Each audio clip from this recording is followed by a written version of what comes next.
Najibullah Zazi will make his first New York court appearance on Tuesday. He will be arraigned on charges of conspiring to use weapons of mass destruction. Prosecutors say Zazi was on the verge of launching an attack on New York City, but dropped his plan when he realized authorities were onto him. Zazi claims he's innocent. His attorney says the FBI has been unable to find any explosives or chemicals for making weapons. And Zazi's arrest adds urgency to a plea tonight for federal funding aimed at deterring nuclear attacks in New York City. A number of officials are teaming up, calling on Congress to provide $40 million. Eyewitness News reporter Tim Fleischer has more.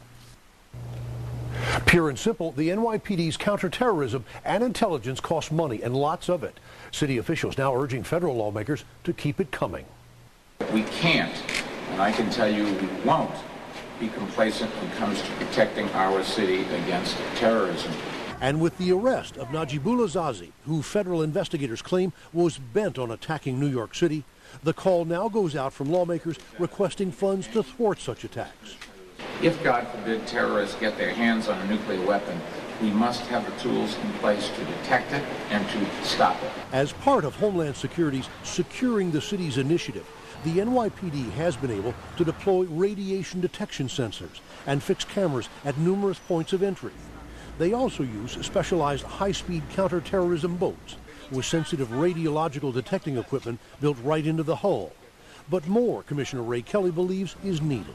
With additional funding, the $40 million that we're looking for, we'll be able to put in permanent fixed cameras and radiation detection equipment at all the entry points into Manhattan.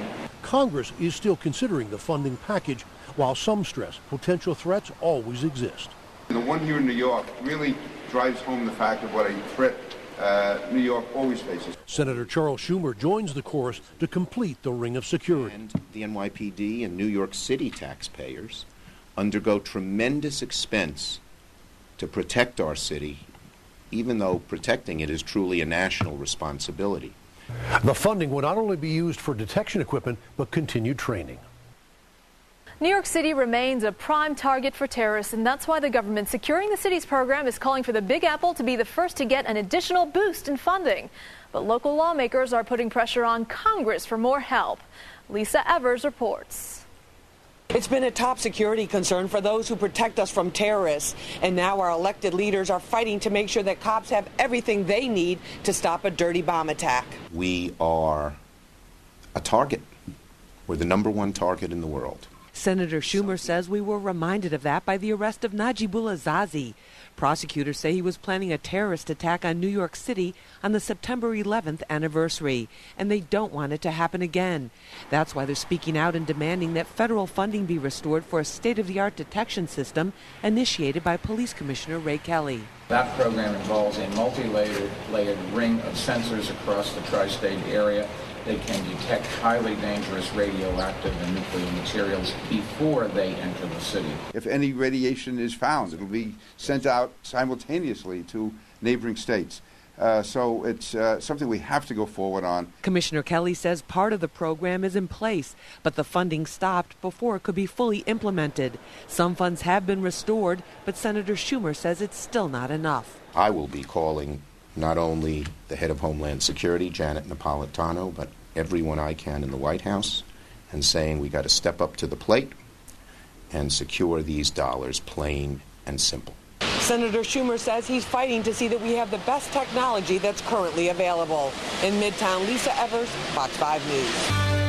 A terror plot planned for the 8-year mark of the 9/11. It was foiled. Now some say Najibullah Zazi arrests, who, by the way, was arrested last week, proves the importance of the Patriot Act and the use of wiretaps, programs which have been criticized in the past. Joining us right now, New York Congressman Peter King, a Republican. Good morning to you, sir. Steve, good to be here. This proves it was working. So people say, look, the Patriot Act, you know, it's selling us down the river. We should not do that kind of stuff. And yet here it is protecting us. The Patriot Act is very important. All the layers of defense that President Bush set up after September 11th are working. The FBI is working more closely with local police. The Patriot Act, which allows for wiretaps, roving wiretaps, for instance, with cell phones. It used to be you had to get a wiretap for every phone the person had. Right. Now you put the tap on the person. A blanket. Yeah, in effect, so it's a roving wiretap. Now, this is essential, and people people calling it from overseas. I mean, terrorists overseas contact people in this country. We have to have this. It's absolutely essential. But certainly it's important for the Patriot Act here to have access to records, to allow wiretaps, and to do it on a very quick and timely basis. Do you expect the furor then over the Patriot Act going back into another, because doesn't it expire, but the Obama administration has already said that they, at least 3 parts of it, they want to continue. But one of the amazing things to me was this guy, Zazi, went over to al-Qaeda training camps in Pakistan, and without the Patriot Act, he could have been able to come back here as a U.S. citizen and not be trailed or followed without the Patriot Act, right? Yes, and that's why we need all these layers. We need all these tools. There's no one thing. There's no silver bullet here. We have to have so many things working. We have to be able to use them. We have to have access to them. We have to support the police, support the FBI, support Homeland Security, support the CIA, and we also have to work closely with our allies. And this is not pretty. It's not always done in a way that's going to please everybody. It's a rough game. We're dealing with killers, and we have to act appropriately. Here's the special challenge here, and I have to tell you of a series of meetings today, is this guy's a naturalized citizen. So we have somebody here who's an American citizen, come go as he pleases. And by all accounts, when he had his coffee cart downtown, he was a nice guy, knew everyone's name, had a little thing that said, I love America on top of the cart. So they're almost playing the political game. Yeah, Brian, we're at a new stage right now. He's legally in the country, so now we have homegrown terror cells.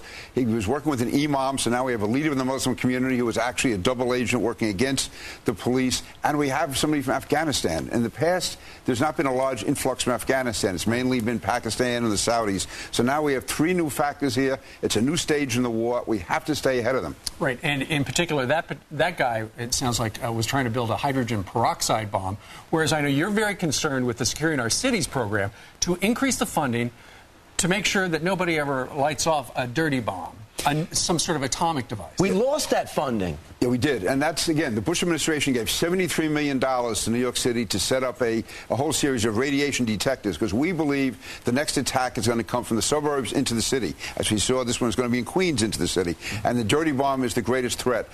The Obama administration put 0 in the budget this year. They need at least $40 million. I was able to get $40 million in the House bill. Senator Schumer got $10 million in the Senate bill. We're going to try and get it up to 40. The administration still wants 0. How they can explain that or rationalize that in this day and age is absolutely beyond me. Well, maybe they'll change their minds after this Zazi arrest now. I would hope so, except we have a Homeland Security Department that doesn't want to use the word terrorism. Yeah. We're talking about man-made overseas disasters. Contingencies. They're funny about that. Man-made disasters. Can you stick around for our After the Show? It takes 5 minutes. Come on. For that. All right. He doesn't know what he's in for. He's got a series of meetings. That's I know. I do some intelligence meetings. That's the only. Well, and okay. We wouldn't want to keep him away from that. All right. So we'll leave you hanging in suspense. I in fact, Brian, where Brian lives is it's a hotbed of in Massapequa, but it's against him. Will Congressman Peter King be with us in the After the Show? Log on right now to FoxandFriends.com. We'll be back in 2 minutes.